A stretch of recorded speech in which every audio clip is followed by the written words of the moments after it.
평생은 일로 채웠지만 내 마음은 비어 있었다. 이 문장은 많은 퇴직자들이 고개를 끄덕이며 되뇌이는 문장이다.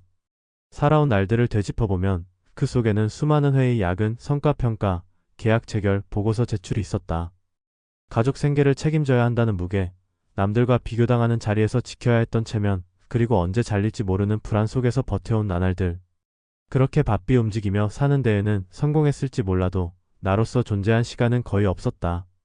퇴직은 그 모든 외부의 틀이 한순간에 사라지는 시간이다. 누군가는 그것을 해방이라 부르지만 많은 이들은 오히려 그때 처음으로 느낀다. 평생 숨겨왔던 감정이 허공 위에 떠 있다는 것을. 그리고 마음이라는 것이 이토록 오래 방치되어 왔다는 것을. 그것이 바로 퇴직 이후 감정의 무게다.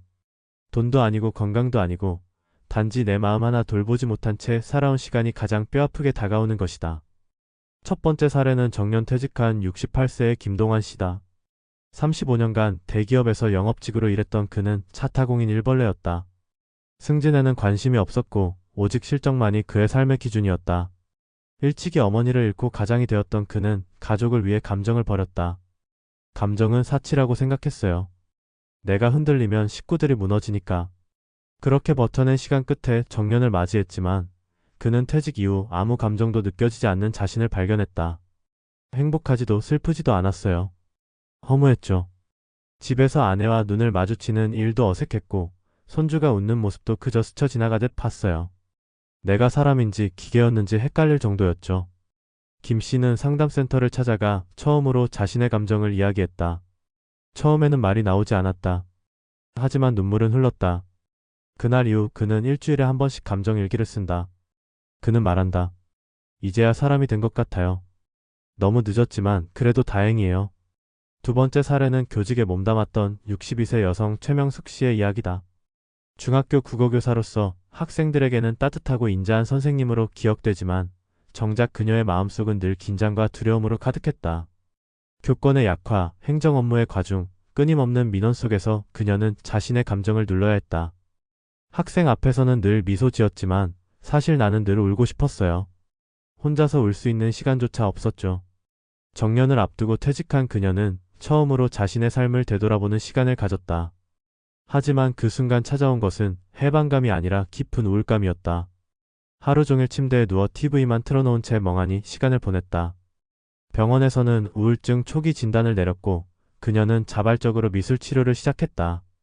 붓을 쥔 게 언제였는지도 모르겠어요. 그런데 색을 칠하면서 마음이 조금씩 말하기 시작하더군요. 그녀는 지금 지역 복지센터에서 노인 미술 강사로 활동하고 있다. 퇴직 후의 삶이 오히려 그녀를 더 살게 만든 것이다. 그녀는 말한다. 일이 나를 키웠지만 감정은 나를 다시 숨쉬게 했어요. 세 번째 사례는 다소 극단적이다. 70세가 된 박정수 씨는 퇴직 후 3년간 혼자 지냈다.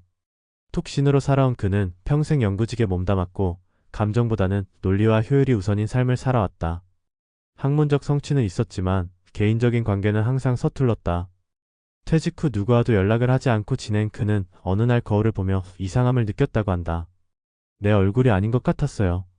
생기라고는 없고 무표정한 얼굴이 거기 있었죠. 감정 표현이 익숙하지 않던 그는 결국 지역사회에서 운영하는 감정회복 프로그램에 참여했다. 처음에는 반신반의했다. 감정을 나눈다는 것이 비과학적이고 비효율적으로 느껴졌기 때문이다. 그러나 프로그램에서 만난 또래들과의 대화, 회상, 글쓰기, 음악 감상이 반복되면서 그는 자신이 얼마나 오랫동안 외로움을 억눌러 왔는지를 알게 됐다. 그리고 자신도 모르게 오랜만에 누군가의 어깨에 기대 울었다. 그게 그렇게 힘이 되더라고요. 말 한마디보다 그저 같이 있다는 감정이요. 지금 그는 동네 작은 북카페에서 일주일에 2번 책을 읽어주는 자원활동을 한다. 자신의 감정이 누군가에게 닿을 수 있다는 것, 그 사실이 그를 살아있게 만든다.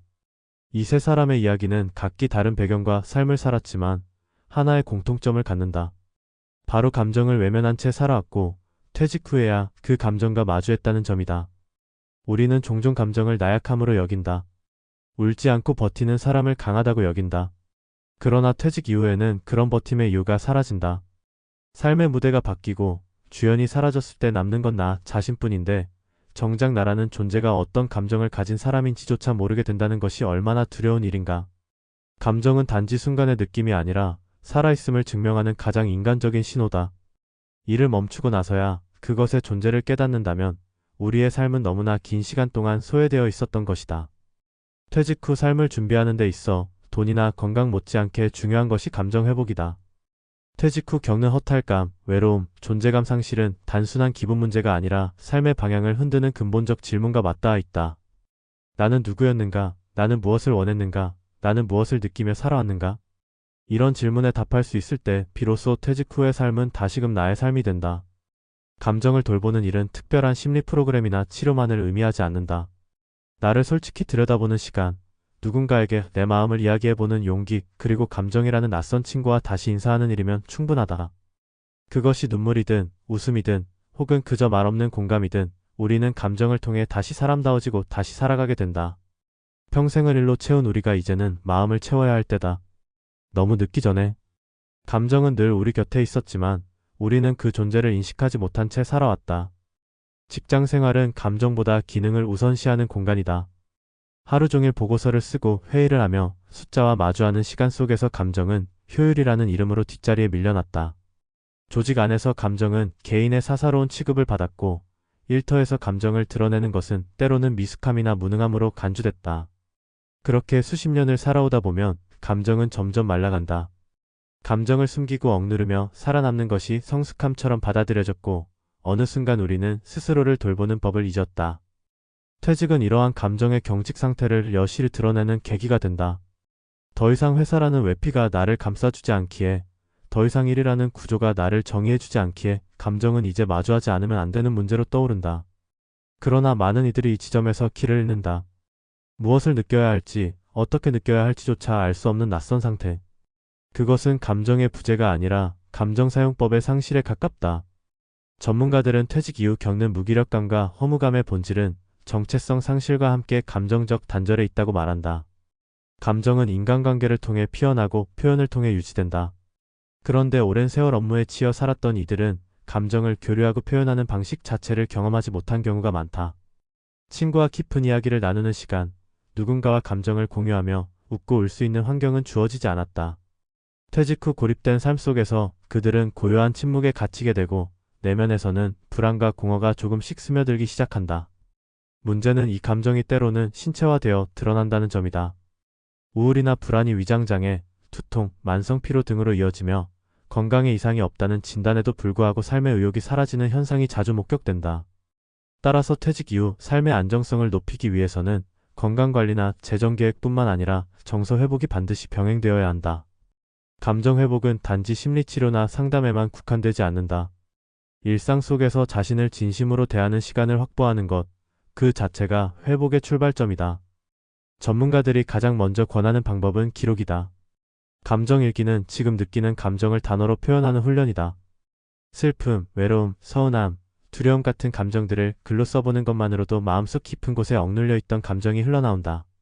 감정에는 옳고 그름이 없다. 다만 그것을 꺼내놓고 바라보는 일이 중요하다. 다음으로 권하는 것은 감정 교류의 시도다. 혼자서는 감정의 복원을 이루기 어렵다. 퇴직자 모임, 지역 커뮤니티, 봉사활동, 예술 취미 그룹 등 다양한 형태의 소통 공간에 나서야 한다. 처음에는 어색하고 부자연스럽겠지만 반복되는 만남과 대화 속에서 감정은 서서히 복원된다. 사람은 관계 속에서만 진짜 감정을 드러낼 수 있기 때문이다.